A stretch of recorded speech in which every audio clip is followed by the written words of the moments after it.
The Whispering Tree. Maya lived in a small village nestled beside a vast, ancient forest.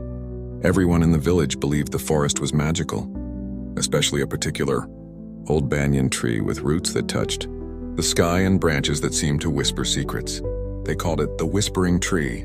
One dry summer, the village well began to run low. Panic spread as the days grew hotter and the water scarcer. The village elder announced, "We must find a new water source or we will perish." Maya, a curious and adventurous girl, decided to venture deeper into the forest than anyone dared. She remembered her grandmother's stories about hidden springs guarded by forest spirits. As she walked, the forest grew denser, and the sunlight barely pierced through the canopy. She felt a strange pull drawing her towards the Whispering Tree. When she reached it, the tree looked even more magnificent. Its leaves rustled in a gentle breeze, and Maya felt as if it was indeed whispering to her. She closed her eyes and listened intently. The whispers seemed to guide her not with words, but with a feeling of direction. She followed the subtle sensation, moving around the giant tree, past thorny bushes and over moss-covered stones.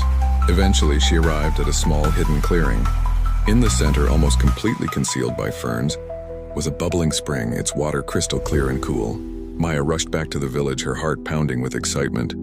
She led the villagers back to the spring, and their joy was boundless.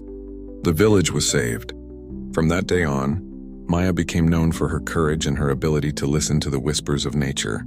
Moral of the story: sometimes, the answers we seek are found not through logic alone, but by listening to our intuition and connecting with the natural world around us. And courage, even in the face of fear, can lead to great discoveries.